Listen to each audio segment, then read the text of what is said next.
Hold up, soldier. The rank insignia is on my collar, not my skin. First Lieutenant Sophia Jackson's voice cuts through the chaos of Fort Benning's administrative building like a precision strike. Staff Sergeant Michael Reynolds freezes mid-sentence, his dismissive smirk evaporating as understanding dawns across his face.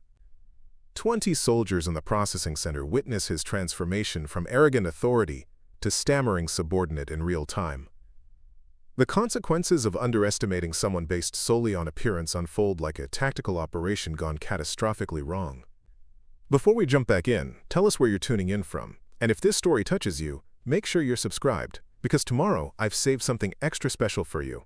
Have you ever watched someone's prejudice collapse beneath the weight of their own assumptions? The morning alarm blares at 0430 hours in First Lieutenant Sophia Jackson's modest apartment just outside Fort Benning, Georgia. The darkness outside her window mirrors the early February sky, stars still visible, as she begins her day with military precision. Her bedroom reflects 15 years of disciplined service, the corners of her bed pulled tight enough to bounce a quarter. Pressed uniforms hang in perfect alignment, each crease sharp enough to cut paper. Family photos line her dresser, Sophia, in various deployments across Afghanistan and Iraq. Her parents at her West Point graduation. Her younger brother following in her footsteps at officer candidate school. Lieutenant Jackson's morning routine never varies. 20 minutes of calisthenics. Shower at precisely 0500. Breakfast of steel-cut oatmeal with fresh berries at 0515. Her coffee brewed strong enough to stand a spoon upright. The ritual brings order to a life defined by excellence in a system that hasn't always recognized her worth. At 38, Sophia has earned every promotion through exceptional service and unrelenting competence. 2 tours in Afghanistan. Distinguished service during Operation Iraqi Freedom. Bronze Star with valor for leadership during an ambush outside Kandahar that saved her entire platoon. Despite her accomplishments, she's faced the twin barriers of gender and race throughout her military career. Lieutenant Colonel Jackson reporting for duty. She rehearses in front of her bathroom mirror, adjusting her perfectly aligned uniform one final time. Today marks a significant milestone. Her promotion to battalion commander at Fort Benning's prestigious infantry training school. After 15 years of exemplary service, she's breaking another barrier as the first black woman to command this particular battalion. Her phone vibrates against the countertop. The screen displays, "Mom." Sophia's face softens as she answers. "Good morning, Mom. Baby girl, today's the big day." Her mother's voice carries the pride of generations. "Your father and I are just bursting with pride. Your grandfather would have given anything to see this moment." Sophia closes her eyes, picturing her grandfather in his Buffalo Soldier uniform from the segregated 92nd Infantry Division that fought in World War II. The framed photo sits prominently on her mantle, a reminder of barriers broken and those still standing. "I know, Mom. I'm carrying all of you with me today. Remember what your grandfather always said." Sophia smiles, finishing the family mantra together with her mother. Excellence is the only answer to ignorance. The drive to Fort Benning takes 30 minutes through Georgia countryside, just beginning to shake off winter's grip. Pine trees stand sentinel along the roadside as Sophia's government-issued sedan cuts through the morning fog. Her radio plays softly, classical music helping her mentally prepare for the day ahead. Her thoughts turn to Staff Sergeant Reynolds, the battalion's administrative NCO known for his old-school mentality. Their paths have crossed at training exercises, where his barely concealed disdain for female officers, particularly those of color, manifested in subtle insubordination and paperwork mistakes that somehow only affected certain personnel. Today she'll be his commanding officer. The thought brings no vindication, only a professional determination to run an exemplary battalion where everyone is judged solely by their performance. Preparing and narrating this story took us a lot of time, so if you are enjoying it, subscribe to our channel. It means a lot to us. Now back to the story. Fort Benning emerges from the morning mist like a small city awakening. The sprawling military installation houses over 120,000 active-duty military, family members, and civilian workers. Massive training ranges, administrative buildings, barracks, and housing areas spread across 182,000 acres of Georgia countryside. Sophia parks her car precisely at 0645, 15 minutes before her scheduled arrival at battalion headquarters. Early is on time is late. Another lesson drilled into her since West Point. She takes a moment to center herself, breathing deeply as she reviews her command priorities and the changes she plans to implement. Her phone buzzes with a text from Colonel James Washington, her mentor and the officer who recommended her for this command position. "You've earned this. Lead with confidence. I've got your 6." Sophia smiles, sending back a simple, "Roger that, sir." At precisely 0650, she steps out of her vehicle, her boots hitting the pavement with purpose. Several junior officers notice her approach, their postures straightening instinctively at the sight of her command presence. She returns their salutes crisply, acknowledging each with a nod and direct eye contact. "Good morning, ma'am," offers Second Lieutenant Daniels, a recent OCS graduate assigned to her battalion. "Welcome to Fort Benning." "Thank you, Lieutenant. How are you finding your first assignment?" The young officer's surprise at her personal question is evident. "Challenging but rewarding, ma'am. I'm learning something new every day." "That never stops, Lieutenant. The day you think you know everything is the day you become dangerous." Her words carry the weight of experience earned in combat zones across 3 continents. Battalion headquarters buzzes with morning activity. Staff officers coordinate training schedules. Operations NCOs prepare for the day's exercises, and administrative personnel process the endless paperwork that keeps a military unit functioning. The building smells of industrial cleaner, printer toner, and coffee strong enough to power a tank battalion. Sophia's arrival creates a ripple effect through the building. Word of the new commander spreads quickly, most reactions professional and welcoming. A few skeptical glances pass between senior NCOs who've spent decades in a military culture, only recently adapting to women in combat leadership roles. Staff Sergeant Michael Reynolds sits behind his administrative desk, a kingdom he's ruled for 8 years, with bureaucratic precision. At 42, he represents the old guard, 22 years of service, combat decorations from Iraq, and a firmly established worldview shaped by traditional military culture. His morning routine includes coffee at 0700, personnel action review at 0715, and processing new arrivals at 0730. Today features a group of transfers and new assignments, including some officer whose paperwork he hasn't bothered to review thoroughly. Another diversity promotion based on the transfer order's origin from the Pentagon's Personnel Diversity Initiative. Reynolds takes pride in his administrative efficiency, but harbors resentment toward what he perceives as standards lowered for political correctness. His office walls display combat decorations and photographs from deployments with fellow NCOs who share his perspective on military tradition. "Martinez, grab those transfer packets and set up the processing line." He barks at his administrative assistant. "I want these people processed and out of my office by 0900. Specialist Martinez nods, gathering folders for the 20 personnel scheduled for processing.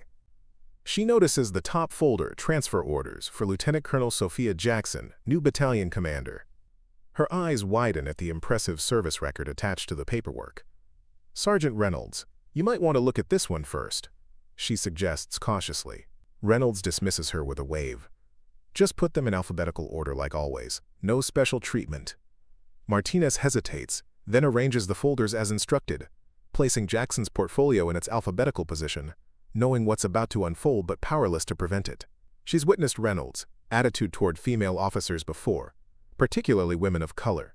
At 0730 sharp, the processing room fills with soldiers reporting for their administrative induction. 19 men and 1 woman in immaculate uniforms stand at parade rest, awaiting instructions. Most wear the insignia of their previous units, others the bare minimum indicating their rank, but no unit affiliation yet.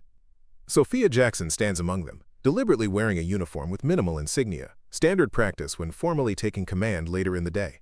Her presence draws curious glances from other soldiers, unaccustomed to seeing a black female officer in this particular battalion. Reynolds enters the room with the theatrical authority of a seasoned NCO clipboard, held like a ceremonial object, signifying his administrative power.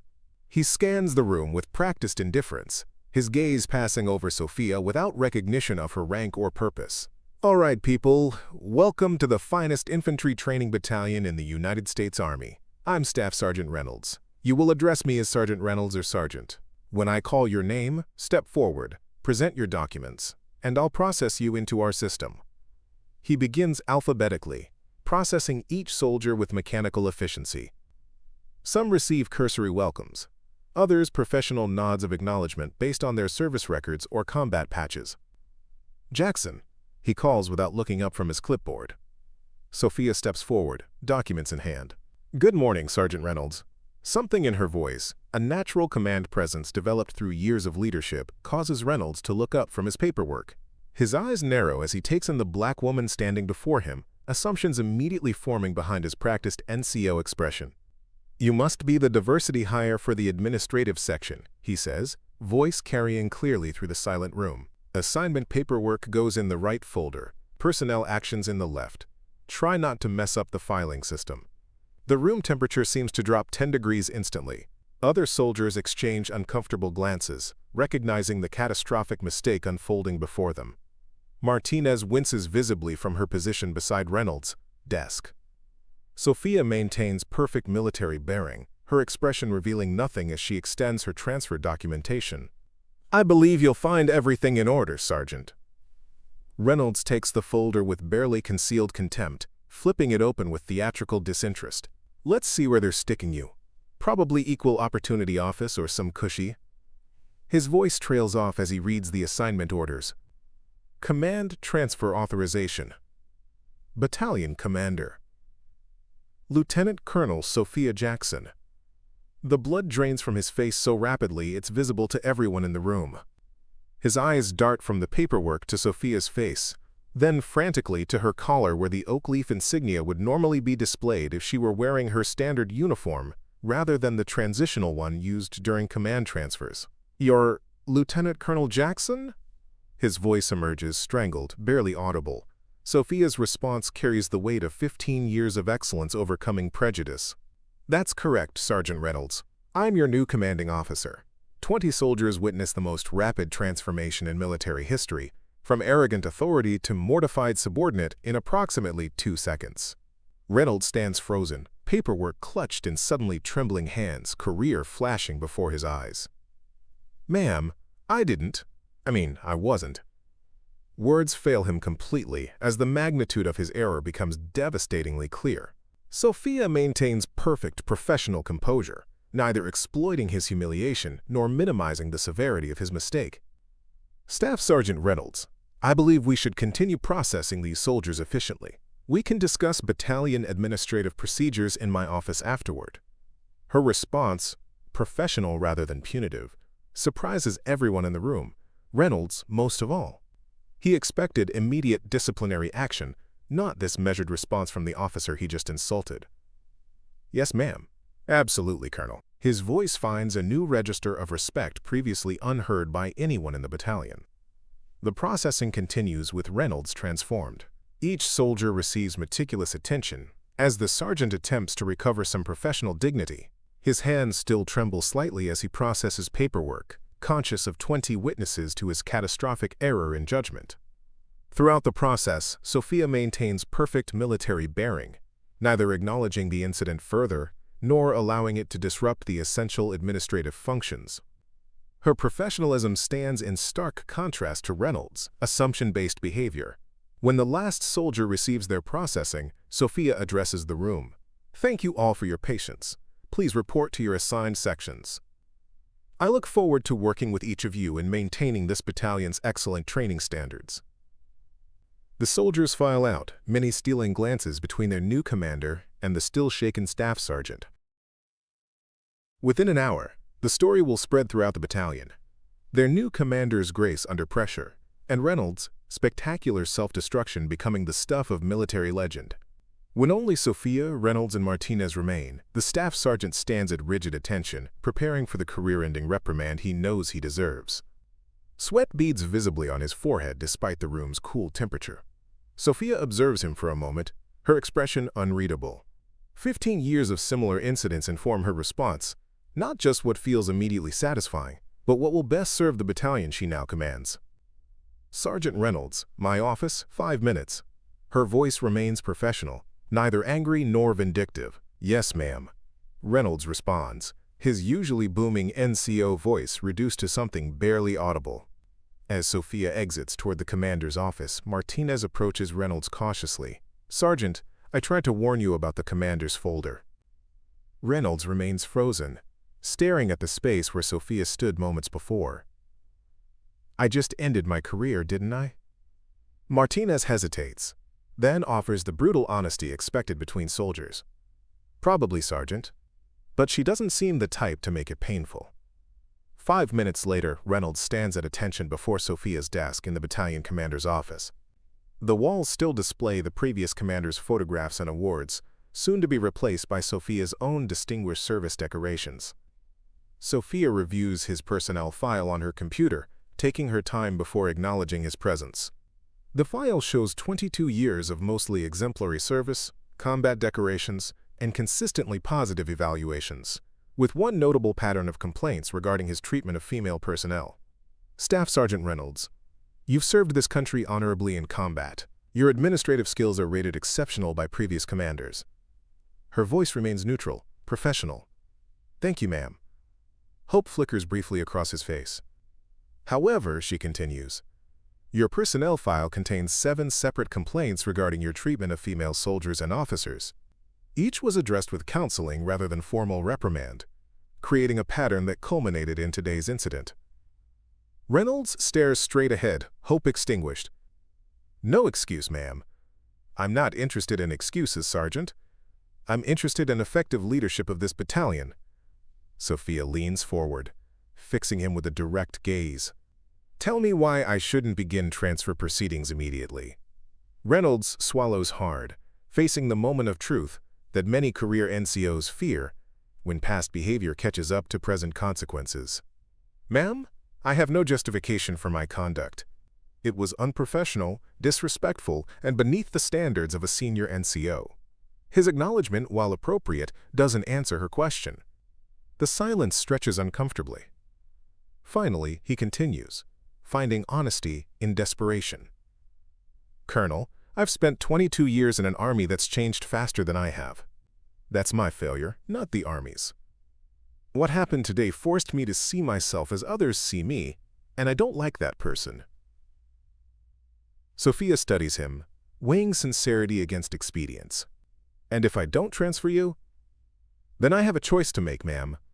Continue being the NCO who disrespected his commander based on what she looks like, or become the NCO this battalion and these soldiers deserve.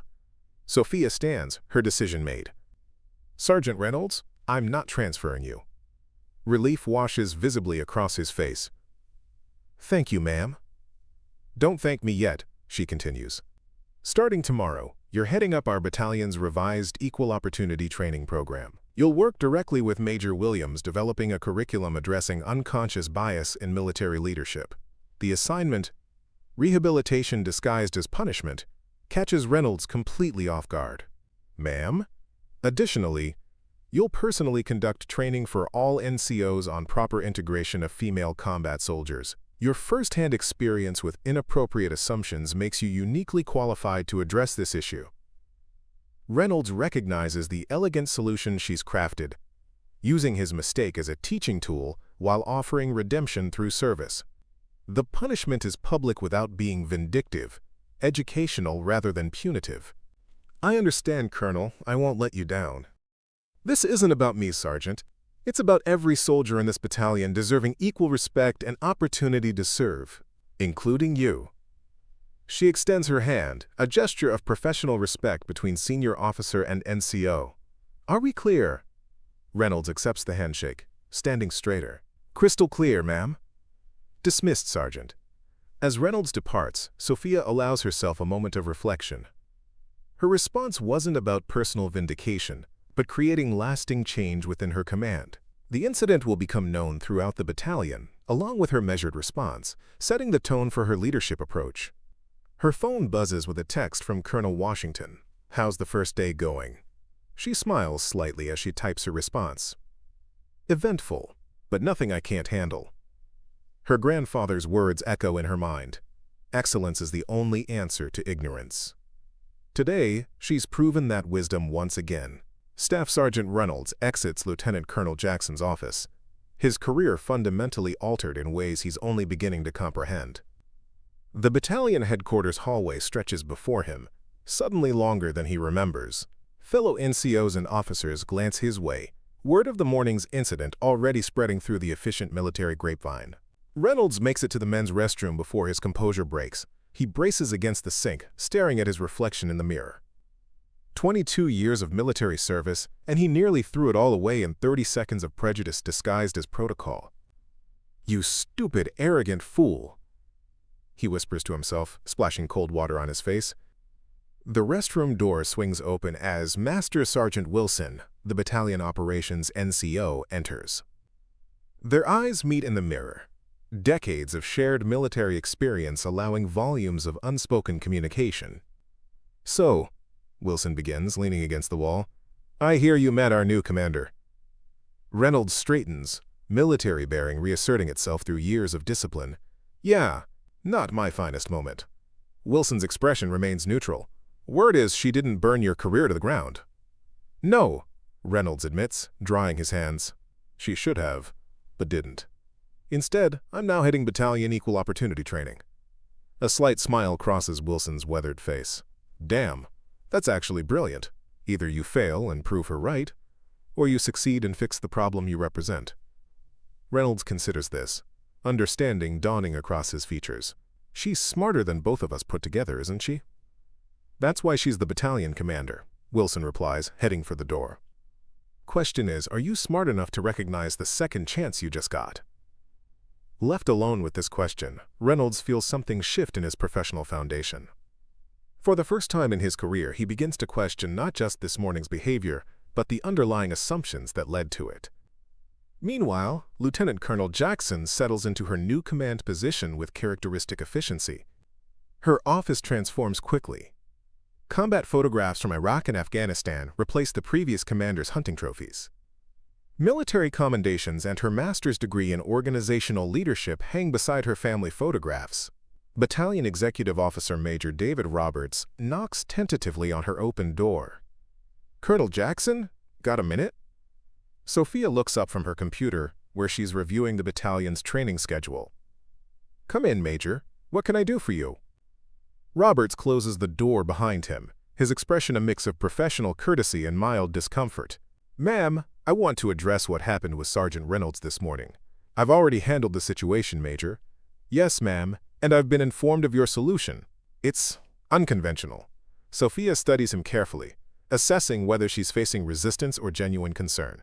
"Do you disapprove of my decision, Major?" Roberts chooses his words with military precision. "Not disapprove, ma'am. I'm concerned about potential disruption to battalion operations." Reynolds is one of our most experienced administrative NCOs, and now he'll expand his experience into equal opportunity training while confronting his own biases. Sophia counters. "The battalion benefits twice. Permission to speak freely, ma'am." "Always, Major. I expect nothing less from my XO." Roberts leans forward slightly.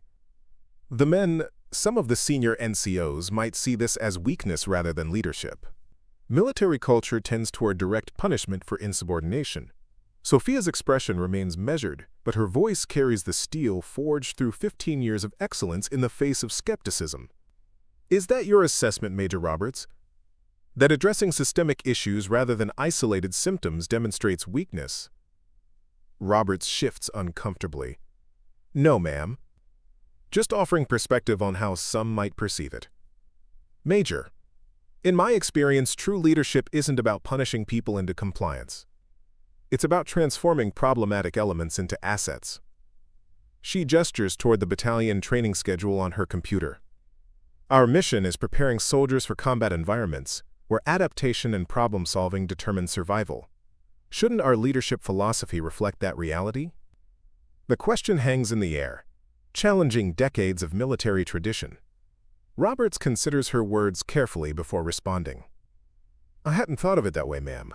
Something shifts in his expression, intellectual respect beginning to form. "It's an innovative approach. Innovation wins battles, Major, always has." Sophia stands, signaling the conversation's conclusion. "I appreciate your candor. Keep it coming. I need advisors who tell me what I need to hear, not what they think I want to hear." Roberts stands straighter, recognizing her approach as strength rather than weakness. "Understood, Colonel. You'll have it." As Roberts departs, Sophia turns to her office window overlooking the parade ground, where companies of soldiers conduct morning PT. Battalion Command Sergeant Major Peterson would be her next visitor. She's certain. The senior enlisted advisor would have concerns similar to Roberts', perhaps expressed more directly. She welcomes these challenges, each conversation an opportunity to transform the battalion's culture, not through mandates, but through demonstrated leadership. Her phone buzzes with a text from her mother.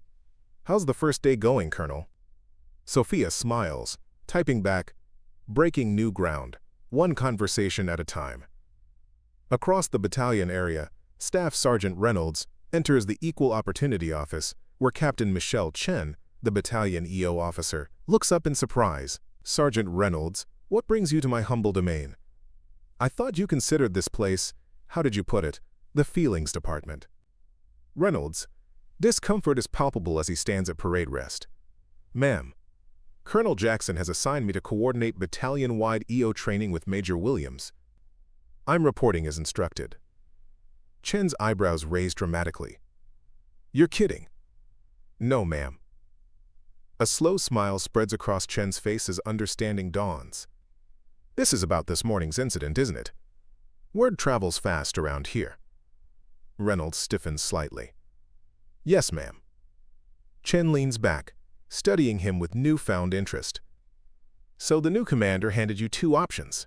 Either become the change you've been resisting, or confirm everything you demonstrated this morning." "That appears to be the situation, ma'am." Chen gestures to a chair. "Sit down, Sergeant. Let's talk about what effective equal opportunity training actually looks like when it's not just checking boxes." Reynolds hesitates, then takes the offered seat. For 22 years, he's avoided this office except for mandatory annual training. Now it represents his professional salvation or destruction. "Captain, I'm going to need your help," he admits, the words foreign to his tongue. "I don't know how to do this." "That," Chen replies, "is the most honest thing I've ever heard you say, and it's exactly where we need to start."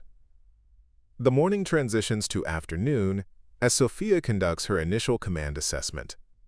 She meets with staff officers, reviews training schedules, and inspects facilities across the battalion area. Each interaction builds her understanding of the unit's strengths and challenges. Command Sergeant Major Peterson walks beside her as they cross the battalion training grounds. At 48, Peterson represents the backbone of the unit, 30 years of service, 5 combat deployments, and the hard-earned respect of every soldier in the command. "Your handling of Reynolds is all anyone's talking about," Peterson observes, his voice neutral but interested. "I'm sure there are divided opinions, Sergeant Major." Peterson nods, watching a platoon conducting tactical movement drills nearby. "Always are. Some think you should have transferred him immediately. Others are waiting to see how your approach plays out." "And your assessment?" Sophia values his perspective as her senior enlisted advisor. "I've seen commanders destroy careers over less," Peterson admits, "but I've rarely seen one try to transform a problem into a solution. It's unexpected." "Sometimes unexpected is exactly what's needed, Sergeant Major." Peterson considers this as they observe the training. "Colonel, I've served under 6 battalion commanders. Each had their own style. The best ones understood that leadership isn't just about authority, it's about building better soldiers. That's exactly my goal." "Then we'll get along just fine, ma'am." Peterson offers a rare smile. "Though I should warn you, Reynolds isn't going to have an easy time with this assignment.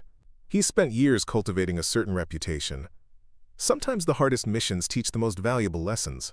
Peterson nods, recognizing the wisdom in her approach. "I'll make myself available to him if needed. Sometimes NCOs can hear things from other NCOs they can't accept from officers." "I'd appreciate that, Sergeant Major. This isn't just about one sergeant's attitude. It's about setting the standard for the entire battalion." As they continue their inspection, Sophia's phone rings. The screen displays Colonel Washington, her mentor, checking in on her first day. "Excuse me, Sergeant Major." She steps aside to take the call. "Sophia?" Washington's voice carries the warmth of mentorship. "How's the command transition going?" "Eventful, sir. Had a situation this morning that required immediate leadership attention. I heard. Word travels fast in the Army. Your solution with Reynolds is generating discussion at brigade level. Sophia tenses slightly. Negative feedback, sir. Quite the opposite. The brigade commander mentioned it demonstrated innovative leadership. You've made quite the first impression. Just trying to build the kind of battalion we'd all want to serve in, sir. That's why I recommended you for command, Sophia. Keep trusting your instincts. After the call, Sophia rejoins Peterson to continue the battalion inspection. The afternoon passes with meetings, reviews, and her first official address to the battalion staff. Throughout each interaction, she demonstrates the steady leadership that earned her this command. Direct without being harsh, demanding without being unreasonable, and inclusive without lowering standards. By 1,800 hours, as the day's official duties conclude, she returns to her office to complete paperwork and prepare for tomorrow's tasks. A knock on her door interrupts her concentration. Enter, she calls, looking up from her computer. Staff Sergeant Reynolds stands at attention in the doorway, a folder tucked under his arm. Colonel Jackson requests permission to speak with you, ma'am.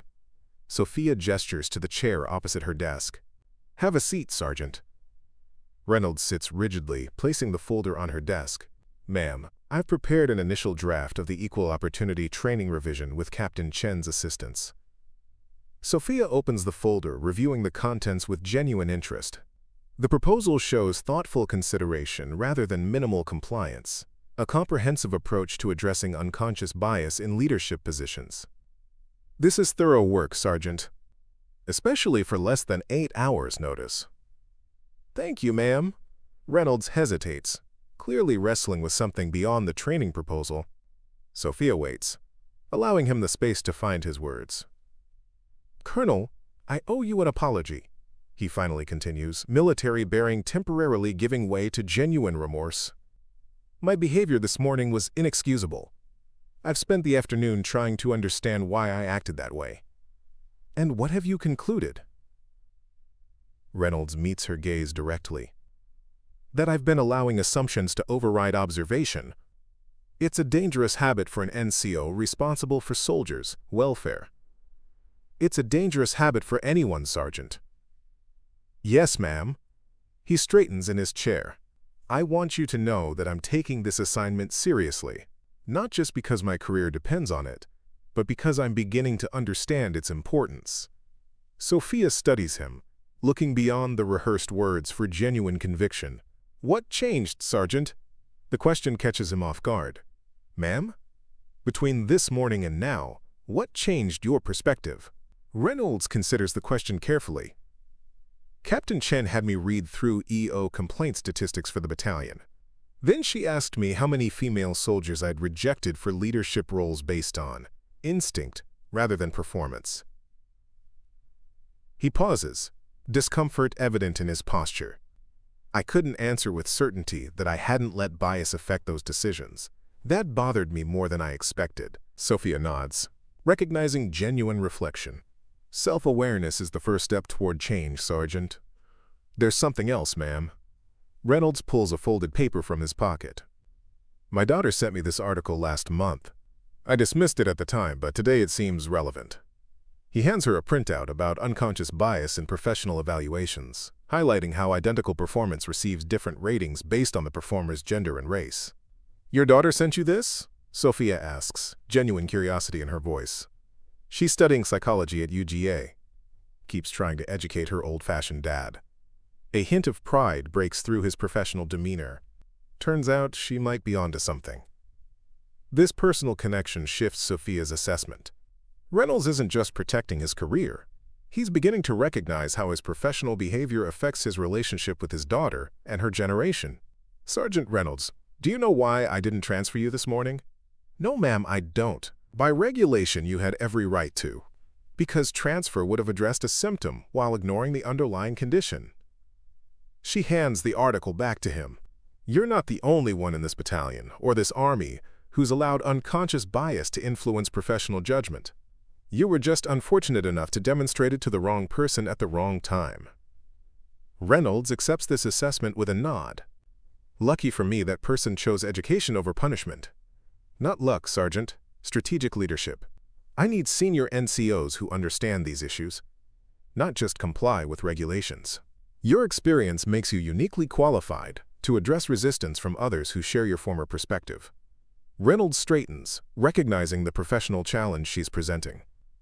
I understand the mission, ma'am. It won't be easy, but I give you my word, I'll execute it to standard. That's all any commander can ask, Sergeant.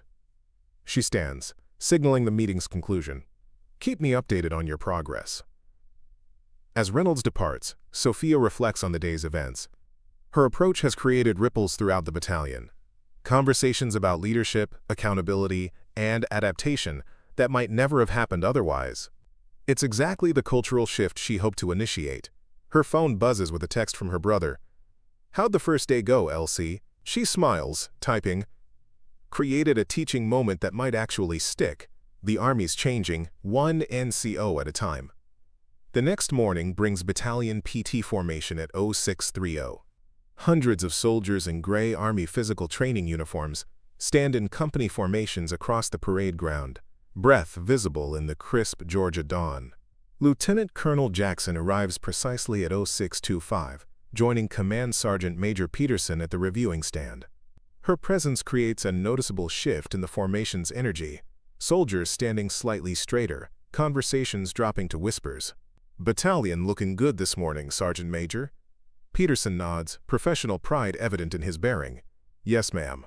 Nothing like a new commander to motivate proper formation discipline.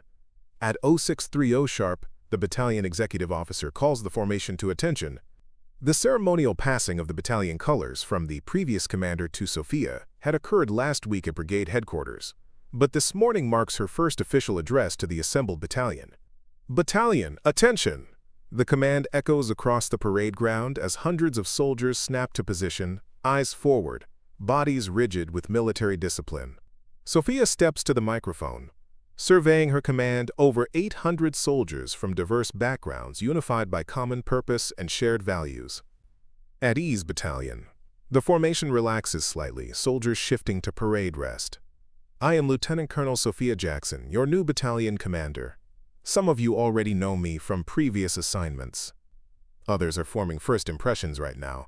Her voice carries across the parade ground with natural authority, needing no artificial amplification beyond the microphone. First impressions are important, but incomplete. They're starting points, not conclusions. Throughout my career, I've learned that initial assumptions about missions, about circumstances, and especially about people are often inaccurate. Somewhere in the formation, Staff Sergeant Reynolds stands at parade rest, the words hitting with particular resonance. Quote, "This battalion has an excellent training record and strong leadership tradition. My goal isn't to reinvent what works, but to build upon it. Excellence isn't an achievement. It's a continuous process of improvement, adaptation, and growth." She pauses, making eye contact with company commanders and first sergeants across the formation. I expect 3 things from every soldier in this battalion: professional competence, personal integrity, and mutual respect. These aren't separate values, but interconnected requirements for an effective fighting force. The morning sun crests the horizon, illuminating the formation as she continues. The modern battlefield demands soldiers who can think critically, adapt rapidly, and function effectively as teams regardless of background, gender, or personal differences. Our training will reflect that reality. Her gaze sweeps across the formation, her voice carrying the weight of combat experience. I've served with soldiers from every background imaginable. In combat, the only question that matters is whether the person next to you can perform their duty with skill and courage. Everything else is a relevant distraction. Throughout the formation, soldiers absorb her words, some nodding imperceptibly in agreement. As your commander, my door is always open. I expect honest communication up and down the chain of command. Problems identified early can be solved before they become crises.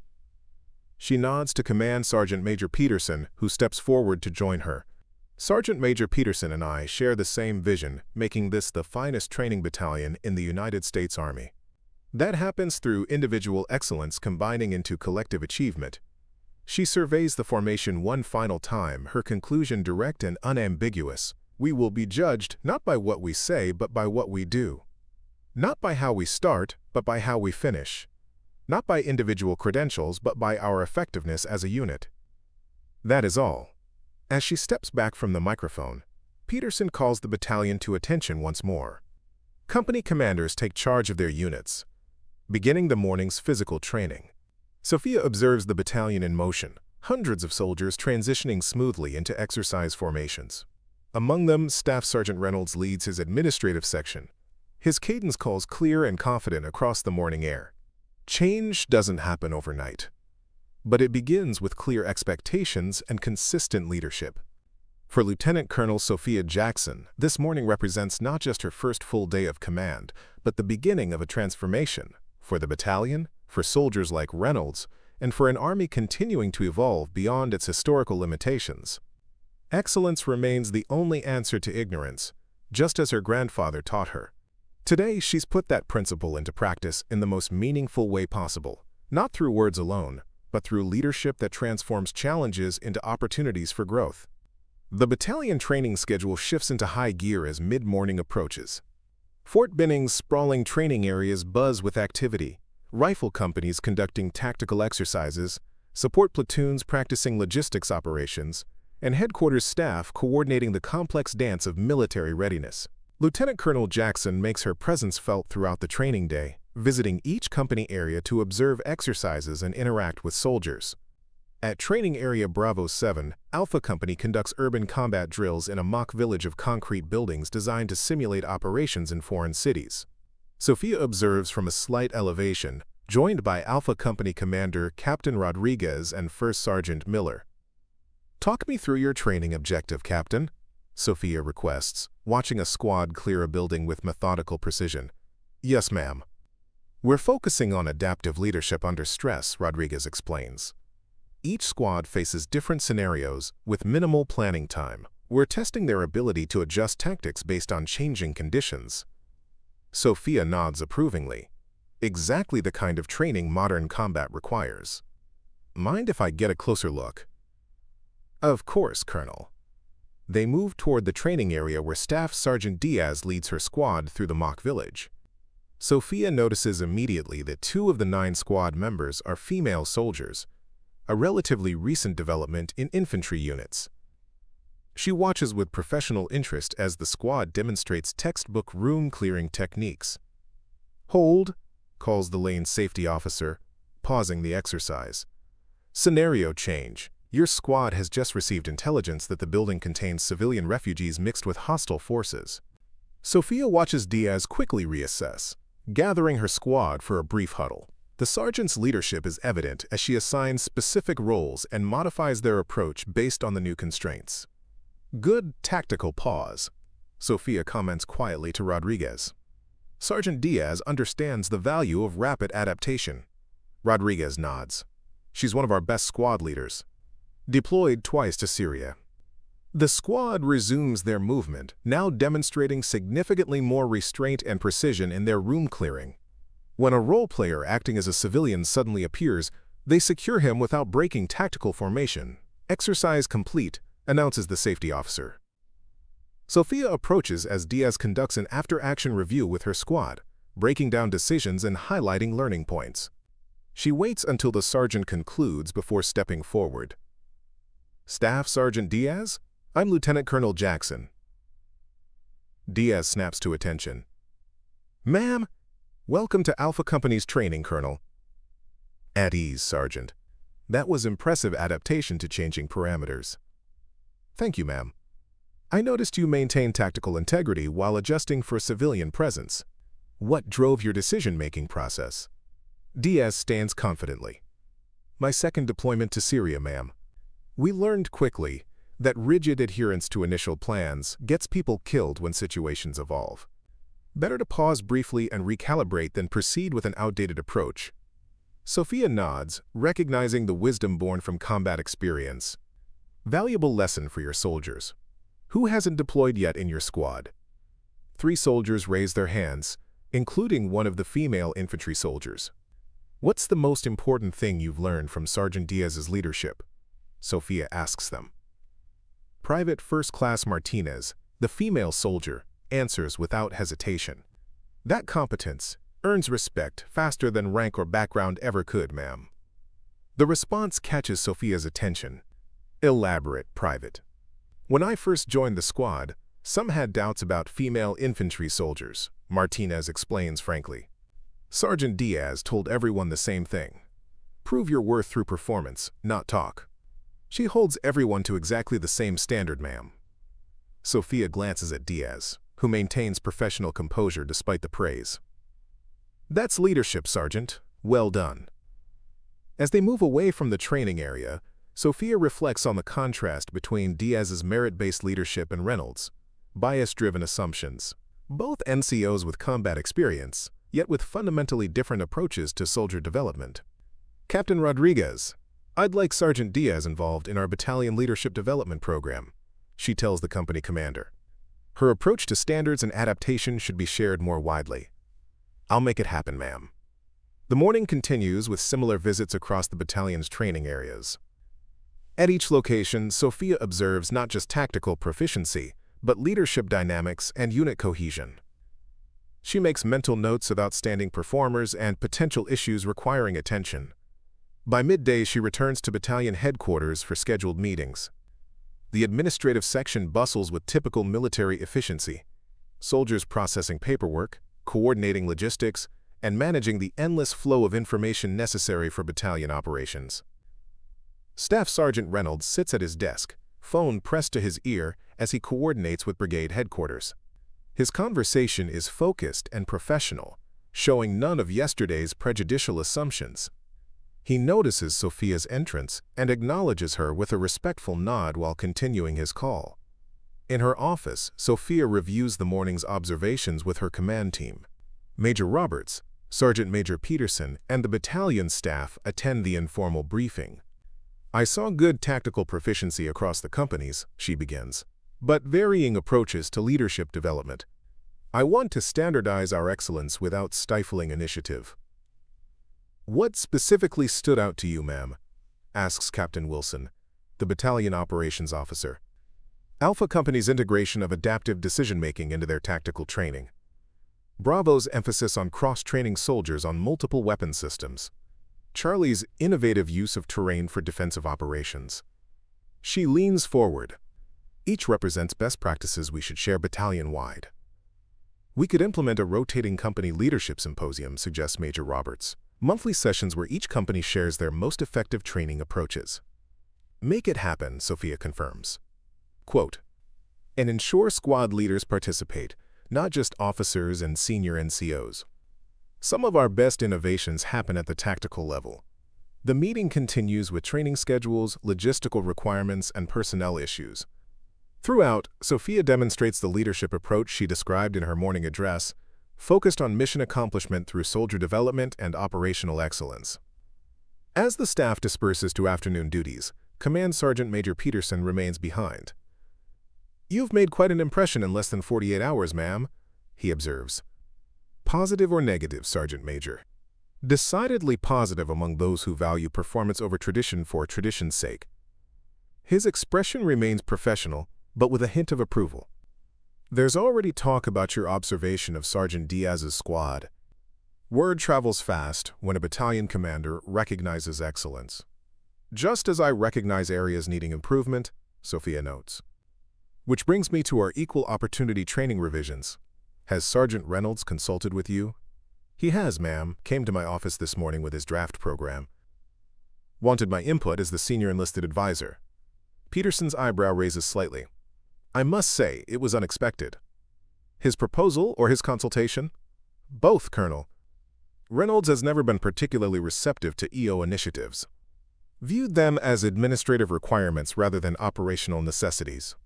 Peterson chooses his next words carefully. Your approach seems to have created a genuine shift in perspective. He's actually researching effective training methodologies rather than simply checking regulatory boxes. Sophia nods, pleased but not surprised. People rise or fall to the expectations set for them, Sergeant Major. I expect excellence in all battalion functions, including equal opportunity training. A philosophy I fully support, ma'am. Peterson stands. With your permission, I'll check on Charlie Company's defensive training. Their new first sergeant could use some mentoring on proper standards. Carry on, Sergeant Major. As Peterson departs, Sophia turns her attention to preparation for tomorrow's brigade command and staff meeting. She reviews battalion readiness reports, training assessments, and personnel statistics with meticulous attention to detail. A knock at her door interrupts her concentration. "Enter," she calls, looking up from her computer. Captain Chen, the battalion equal opportunity officer, steps into the office. "Ma'am, do you have a moment to discuss the EO training revisions?" "Of course, Captain. Take a seat." Chen sits, placing a folder on Sophia's desk. "I wanted to personally brief you on the progress with Sergeant Reynolds and get your guidance on implementation timelines." "I'm listening." "Ma'am, I've worked EO issues in 3 different units. I've never seen someone make such a dramatic shift in perspective as Sergeant Reynolds has in the past 36 hours. Chen opens the folder, revealing a comprehensive training outline. He's approaching this like a tactical problem that requires systematic solutions, not just compliance training. Sophia reviews the materials with genuine interest. The proposal includes scenario-based training modules, leadership self-assessment tools, and performance metrics designed to measure actual behavior change rather than just training attendance. "This exceeds regulatory requirements by a significant margin," Sophia observes. "Yes, ma'am." When I mentioned that, Sergeant Reynolds said something unexpected. Chen smiles slightly. He said, "Meeting minimum standards just means you're minimally qualified. This battalion deserves better." Sophia can't help but smile at hearing her own leadership philosophy echoed by the very NCO who had demonstrated its opposite just days earlier. "It's a promising start, Captain. What's your assessment of his sincerity?" Chen considers the question carefully.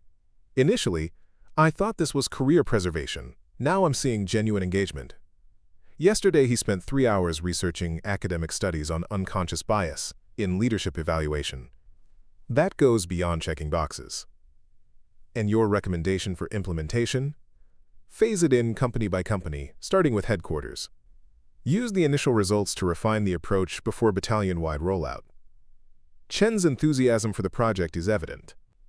"With your approval, we could begin next week." "Make it happen, Captain. Keep me updated on progress and obstacles." As Chen departs, Sophia reflects on the ripple effects of her leadership approach. The incident with Reynolds, potentially destructive if handled differently, has catalyzed positive change throughout the battalion's leadership structure. Her phone buzzes with a text message from her brother. "How's command going?" "Dad wants to know if he should start planning a visit." She smiles, typing back, "Tell Dad to wait until month 2. Still establishing the command climate. But it's going better than expected." The afternoon transitions into evening as Sophia completes her administrative responsibilities. Most of the battalion headquarters staff has departed, leaving the building quiet except for the duty officers and NCOs responsible for overnight operations. As she gathers materials for the next day's brigade meeting, a final knock sounds at her door. "Enter," she calls, expecting the staff duty officer with the evening report. Instead, Staff Sergeant Reynolds stands at attention in the doorway, still in uniform despite the late hour. "Colonel Jackson requests permission to speak with you, ma'am." Sophia gestures to the chair opposite her desk. "At ease, Sergeant. Have a seat." Reynolds sits with military precision, his posture reflecting the seriousness of his purpose. "Ma'am, I wanted to thank you personally for the opportunity to revise our EO training approach. Your work with Captain Chen is impressive, Sergeant. It demonstrates initiative and commitment beyond what I expected." Reynolds nods, clearly having prepared for this conversation. "That's actually why I'm here, Colonel. I owe you an explanation that goes beyond our previous discussion." Sophia sets aside her paperwork, giving him her full attention. "I'm listening." Reynolds takes a deep breath, military bearing momentarily giving way to genuine vulnerability. "Ma'am, yesterday I called my daughter after our meeting. She's studying psychology at University of Georgia, focusing on organizational behavior and bias in professional environments." He pauses, gathering his thoughts. "I told her what happened, my behavior, your response, the assignment. Expected her to sympathize with her old man facing disciplinary action." "And she didn't," Sophia surmises. "No, ma'am. She told me I finally got exactly what I needed. A leader who saw potential for growth rather than just failure to be punished." Reynolds' expression reflects genuine realization. "Then she said something that kept me up last night. Ask how many soldiers in my care over 22 years might have had potential I never recognized because I couldn't see past my preconceptions. The question hangs in the air between them, powerful in its simplicity and devastating in its implications. That's a courageous self-assessment, Sergeant. Reynolds straightens. My father taught me that real courage means facing uncomfortable truths about yourself, ma'am. I've spent my career evaluating soldiers based partly on criteria that had nothing to do with their actual abilities. He places a thin folder on her desk. This is my personal action plan for addressing those patterns. I'm not just revising battalion training, I'm revising my own leadership approach. Wanted you to know this isn't just about saving my career. It's about becoming the NCO these soldiers deserve. Sophia opens the folder, finding a methodical self-improvement plan worthy of a combat operation order. Specific objectives, timeline milestones, assessment metrics, and accountability mechanisms, all focused on eliminating bias from leadership decisions. This is exceptional work, Sergeant Reynolds. Thank you, ma'am. There's one more thing. He hesitates briefly. I'd like your permission to address the senior NCOs during next week's training meeting. Share my experience and lessons learned. Might prevent others from making similar mistakes. The request represents the ultimate vulnerability for a senior NCO, publicly acknowledging a significant professional failure before peers. It demonstrates a commitment to institutional improvement beyond personal redemption. Permission granted, Sergeant. That kind of moral courage exemplifies the leadership this battalion needs. Reynolds stands, returning to attention. Thank you, Colonel. I won't let you down. I know you won't, Sergeant. Dismissed. As Reynolds departs, Sophia considers the transformation unfolding before her. In just 48 hours, her leadership approach has begun shifting the battalion's culture, not through mandates or punishments, but by creating conditions where excellence becomes the expected standard and growth mindset replaces rigid tradition. Her phone rings. Colonel Washington checking in again. Colonel Jackson, she answers professionally. Sophia just got out of the brigade commander's meeting. Your battalion was the main topic of discussion. Her guard rises instantly. Sir? All positive, Colonel. Word of your handling of the Reynolds situation has reached division level. The commanding general mentioned it specifically as an example of innovative leadership. She relaxes slightly. Just trying to build the right command climate, sir. Well, it's working. The brigade commander wants you to brief your equal opportunity training approach at next month's leadership conference. Apparently, Reynolds has already contacted several other battalion sergeants major to discuss implementation across the brigade. This information surprises her. Reynolds has taken initiative beyond the battalion? Sounds like you've created a true convert, Sophia. Those are the most effective advocates, the ones who've experienced genuine transformation rather than just compliance. After the call, Sophia completes her preparation for tomorrow's brigade meeting. As she gathers her materials to depart, she pauses at her office window, looking out over the battalion area now quiet in the evening darkness. Leadership isn't about authority or power, but about creating conditions where people exceed their own expectations. Sometimes that means challenging comfortable assumptions.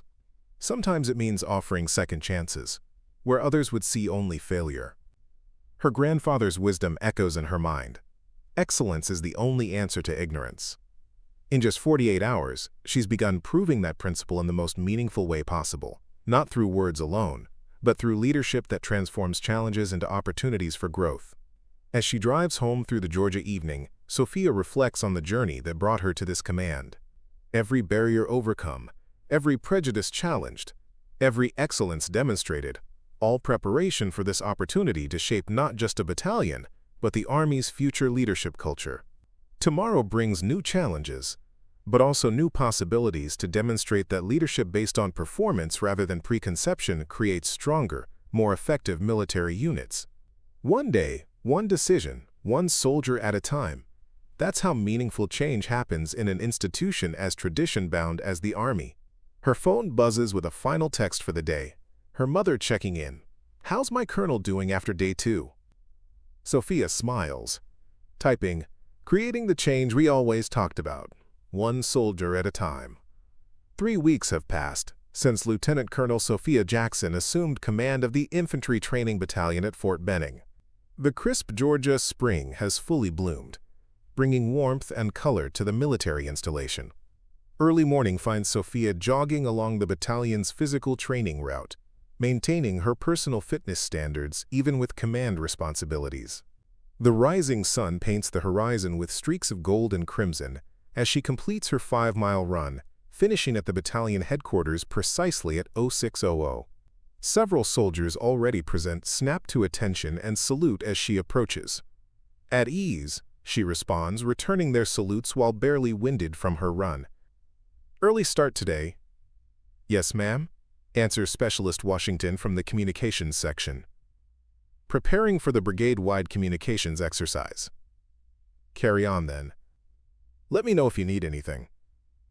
In the 3 weeks since taking command, Sophia has established a consistent leadership presence throughout the battalion.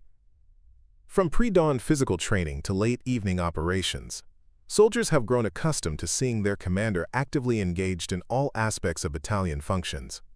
After a quick shower and change into her duty uniform, Sophia reviews the day's schedule in her office. Today marks a significant milestone. Staff Sergeant Reynolds will conduct the first battalion-wide training session under the revised Equal Opportunity Program. Major Roberts enters after a brief knock. Morning, Colonel. Final preparations for today's training are complete. The battalion conference room is set up as requested. Thank you, Major. Attendance confirmed? Yes, ma'am. All company commanders, first sergeants, and platoon sergeants will attend.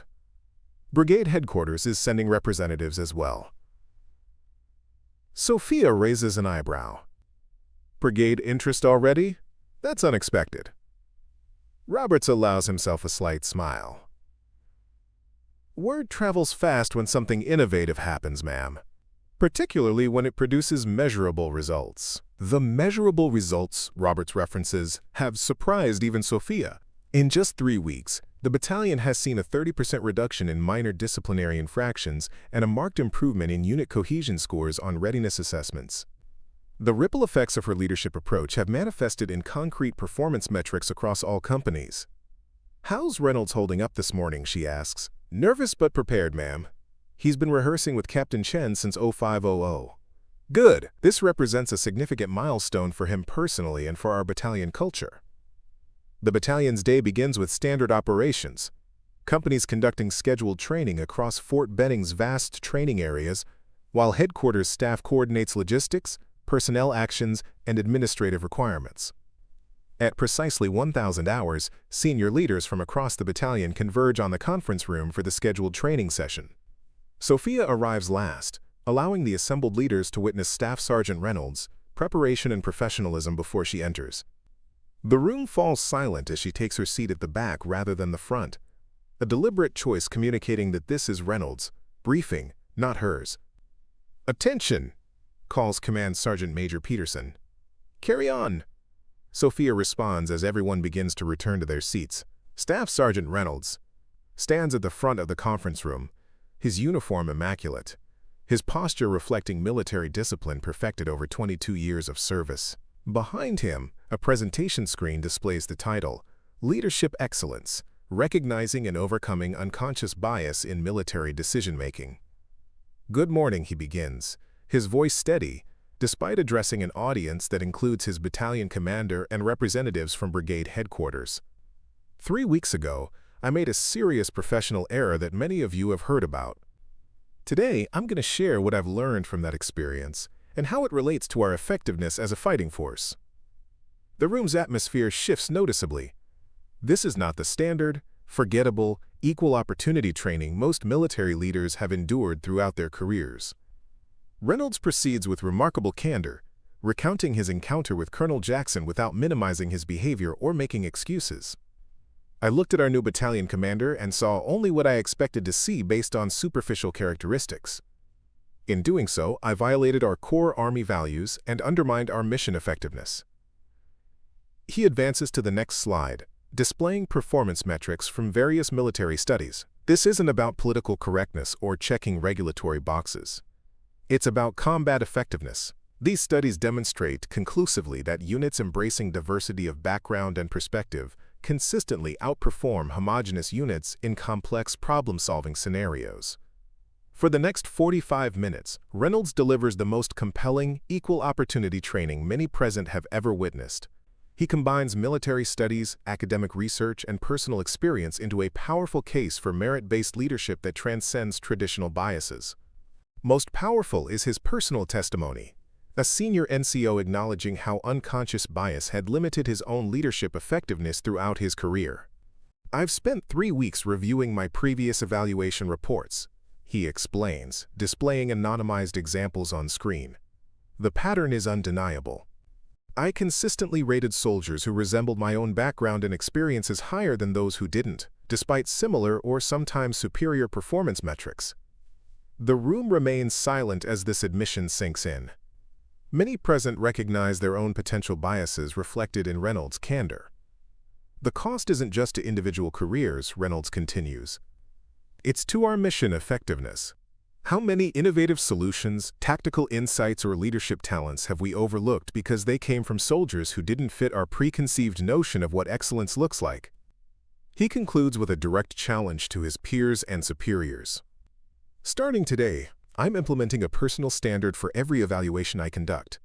Evidence-based assessment focused exclusively on performance metrics and observable leadership behaviors. I invite each of you to join me in this commitment." As Reynolds concludes his presentation, the room remains momentarily silent, not from discomfort, but from genuine reflection. Then Command Sergeant Major Peterson begins applauding, quickly joined by others, until the entire room responds with approval. From her seat at the back, Sophia observes the impact with quiet satisfaction. This represents exactly the cultural transformation she envisioned, driven not by command mandate, but by authentic leadership at every level. As the applause subsides, she moves to the front of the room. "Thank you, Sergeant Reynolds, for your courage and professionalism. This is what excellence looks like. The willingness to learn, grow, and drive positive change." She addresses the entire assembly. "What you've witnessed today isn't just equal opportunity training. It's a masterclass in organizational leadership." Sergeant Reynolds has demonstrated that true strength comes not from clinging to comfortable assumptions, but from challenging ourselves to constantly improve. Turning to the brigade representatives observing from the side of the room, she continues, "This approach will now expand beyond our battalion. Sergeant Reynolds will coordinate with the Brigade Equal Opportunity Office to implement similar training across all units." The announcement surprises Reynolds, though he maintains his professional bearing. This assignment represents not just redemption, but recognition of his expertise and growth. A vote of confidence from his commander that his transformation is genuine and valuable. After the training concludes and leaders return to their units, Sophia meets privately with Reynolds and Captain Chen in her office. "Outstanding work, both of you," she acknowledges. "That was the most effective, equal opportunity training I've seen in 15 years of service." "Thank you, ma'am," they respond almost in unison. "Sergeant Reynolds, are you prepared to expand this to brigade level?" He stands straighter, accepting the challenge. "Yes, ma'am. Captain Chen and I have already developed a scalable implementation plan anticipating possible expansion." Sophia smiles slightly at their initiative. "Of course you have. I expected nothing less." After they depart, Command Sergeant Major Peterson enters with the daily training reports. "Permission to speak freely, ma'am?" "Always, Sergeant Major. In 30 years of service, I've never seen transformation like what you've accomplished in just 3 weeks." His professional demeanor remains intact, but admiration shows in his eyes. Reynolds was the most traditionally minded NCO in this battalion. If you can turn him into an advocate for merit-based leadership, you can change anyone. "Not me, Sergeant Major. We did this together, creating conditions where excellence becomes the only acceptable standard, regardless of where it comes from." Peterson nods, understanding the distinction. "Battalion readiness metrics are reflecting the change, ma'am. All companies showing improvement in unit cohesion and training proficiency. That's the measurable validation we need. This isn't about feeling good. It's about building a more effective fighting force." The afternoon brings Sophia to Training Area Delta, where Staff Sergeant Diaz's squad from Alpha Company participates in the battalion's tactical competition. 8 squads from across the battalion compete in combat-related tasks, ranging from tactical movement to casualty evacuation and communications under stress. Sophia watches as Diaz's squad navigates a particularly challenging scenario, requiring adaptive decision-making under ambiguous conditions. Their performance exemplifies the leadership principles Sophia has emphasized throughout the battalion: initiative, adaptability, and excellence regardless of background. Private First Class Martinez, the female infantry soldier Sophia had spoken with weeks earlier, serves as squad navigator, demonstrating exceptional terrain analysis that guides the squad through concealed approaches to their objective. Their teamwork reflects countless hours of training and mutual trust, built through shared challenges. "They're the team to beat, ma'am," observes Captain Rodriguez, who has joined Sophia at the observation point. Because Sergeant Diaz builds teams based on demonstrated ability, not preconceptions, Sophia responds. When every soldier knows they're judged solely on performance, they perform accordingly. As predicted, Diaz's squad wins the competition by a significant margin, earning battalion recognition and a 3-day pass. During the award presentation, Sophia calls attention to their success as validation of the battalion's leadership philosophy. This squad succeeded not because they all look alike, think alike, or come from similar backgrounds, she tells the assembled soldiers. They succeeded because Sergeant Diaz has created a team culture where the only question that matters is, can you perform your duty with skill and courage? The sun begins its descent as Sophia returns to battalion headquarters. 3 weeks of intensive focus on transforming the battalion's culture has produced tangible results, but much work remains to institutionalize these changes beyond her personal influence. In her office, she reviews reports from the day's training activities when a knock interrupts her concentration. "Enter," she calls. Major Roberts appears in the doorway. "Ma'am, the brigade commander is here to see you." This unscheduled visit from Colonel Thompson, the brigade commander, is unexpected. Sophia rises as he enters her office. "Colonel Thompson, welcome to the battalion. This is an unexpected pleasure." Thompson, a 30-year veteran with multiple combat deployments, carries himself with the quiet confidence of seasoned leadership. "Colonel Jackson, I hope I'm not interrupting anything critical." "Not at all, sir. Please have a seat." Roberts quietly closes the door as Thompson settles into the chair across from Sophia's desk. "I attended your equal opportunity training this morning." Thompson begins without preamble. "Most impressive approach I've seen in my career." "Thank you, sir." "Staff Sergeant Reynolds deserves the credit for implementation." "Yes, but you created the conditions that transformed a potential disciplinary problem into a battalion-wide improvement initiative." Thompson leans forward slightly. "That's the leadership we need across this brigade." Sophia waits, sensing there's more to this visit than compliments about training effectiveness. "Division has selected our brigade to pilot a new leadership development program focused on adaptive decision-making and merit-based assessment." Thompson continues. "After observing your approach these past 3 weeks, I want your battalion to lead this initiative. The request represents significant recognition from higher command and additional responsibilities for an already busy training battalion." "We'd be honored, sir. May I ask what specifically caught Division's attention?" Thompson smiles slightly. 3 things, Colonel. First, your handling of the Reynolds incident demonstrated innovative leadership when traditional approaches would have simply removed the problem rather than transforming it. Second, your battalion's readiness metrics have shown remarkable improvement in just 3 weeks. Third, the cultural shift is already visible to outside observers. He hands her a folder containing the division commander's formal request and preliminary program guidelines. "This will involve additional work for your staff, but also recognition for your approach. The division commander is particularly interested in your battalion's methods becoming standardized across all training units." "We'll make it happen, sir." After Thompson departs, Sophia reviews the division's proposal with growing satisfaction. This represents exactly the kind of institutional change she hoped to influence when accepting this command. Transforming not just one battalion, but potentially training doctrine across multiple units. She calls Major Roberts and Command Sergeant Major Peterson to her office to share the news and begin planning implementation. As they discuss approach and resources, Sophia's phone buzzes with a text from her mentor, Colonel Washington. "Heard about Division's leadership initiative. Your impact is spreading faster than anyone expected. Well done." Later that evening, as most of the battalion has departed for the day, Sophia completes required paperwork in her office. A knock at her door reveals Staff Sergeant Diaz, still in her field uniform from the day's competition. "Colonel Jackson, do you have a moment, ma'am?" "Of course, Sergeant Diaz." Congratulations on your squad's performance today. Thank you, ma'am. Diaz remains at parade rest, professional but clearly with something important to discuss.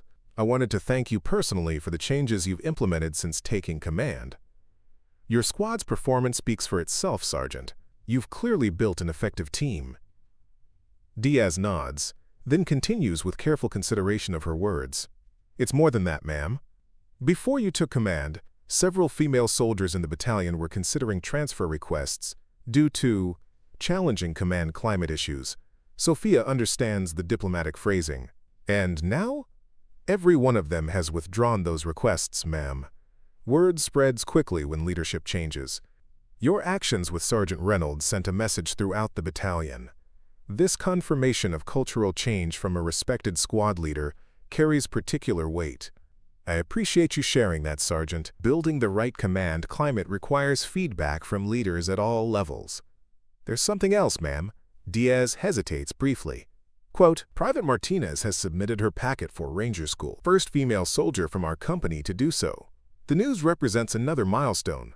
Soldiers feeling empowered to pursue challenging opportunities previously limited by culture rather than policy. She's an excellent soldier. I've seen her navigate under pressure. Yes, ma'am. 3 months ago, such an application might have been discouraged. Now it's being supported throughout the chain of command. After Diaz departs, Sophia stands at her office window, watching the sunset over Fort Benning. 3 weeks of consistent leadership has begun transforming not just policies and procedures, but the fundamental culture of an organization steeped in tradition and historical barriers. The changes aren't complete, nor are they irreversible without continued reinforcement. But the trajectory is clear. A battalion evolving toward excellence based on performance rather than preconception, toward leadership that recognizes potential regardless of package. Her grandfather's wisdom echoes in her mind. Excellence is the only answer to ignorance. In 3 short weeks, she's proven that principle through leadership that transforms challenges into opportunities and obstacles into stepping stones. Her phone buzzes with a final text from her mother. Your grandfather would be so proud of the leader you've become. Sophia smiles, typing back, just building on the foundation he laid, excellence speaks louder than words. 6 months later, Fort Benning's parade ground gleams under bright Georgia sunshine. The entire brigade stands in formation for the change of command ceremony as Lieutenant Colonel Sophia Jackson prepares to relinquish battalion command. Not because of failure or reassignment, but due to promotion, Colonel Jackson will become the brigade's new executive officer, the first female officer in the installation's history to hold the position. On the reviewing stand, she surveys her battalion one final time as their commander. Staff Sergeant Reynolds stands with the headquarters company, his transformation from obstacle to advocate complete. His equal opportunity training program has been adopted division-wide, with Reynolds personally recognized by the commanding general for innovative leadership. Staff Sergeant Diaz, recently promoted to Sergeant First Class, leads her platoon with the same excellence that characterized her squad leadership. Private Martinez, now a newly minted Ranger School graduate, stands in formation wearing the coveted Ranger tab that represents the Army's most demanding leadership school. Colonel Thompson addresses the assembled formation. Today we recognize not just a change of command but a transformation of culture. Colonel Jackson's leadership has demonstrated that excellence knows no gender, no race, no background, only performance, character, and commitment. As Sophia prepares to relinquish command, she reflects on the journey from that first confrontation with Reynolds to this moment of institutional transformation. The battalion she leaves behind stands stronger, more cohesive, and more effective than the one she inherited. Not because she commanded excellence, but because she created conditions where excellence became the only acceptable standard. Ready to make history at brigade level? Whispers Colonel Thompson as they prepare for the formal ceremony. Just ready to maintain the same standards, sir, she responds. Excellence speaks for itself. The ceremony proceeds with military precision, each element reflecting the discipline and professionalism Sophia has instilled throughout the battalion. As she accepts her new role and responsibilities, she catches the eye of Staff Sergeant Reynolds, who offers a barely perceptible nod of respect and gratitude. 3 minutes of misguided prejudice transformed into 6 months of revolutionary growth. All because one leader chose to see potential where others might have seen only problem. The ripple effects will continue long after this ceremony, changing careers, transforming lives, and ultimately strengthening an institution built on the premise that all are created equal. But actions determine legacy. In that moment, standing before the brigade she will now help lead, Colonel Sophia Jackson embodies her grandfather's wisdom completely. Excellence remains the only answer to ignorance, and leadership is the vehicle through which that excellence transforms not just individuals, but entire cultures. Up next, you've got 2 more standout stories right on your screen. If this one hit the mark, you won't want to pass these up. Just click and check them out. And don't forget to subscribe and turn on the notification bell so you don't miss any upload from us.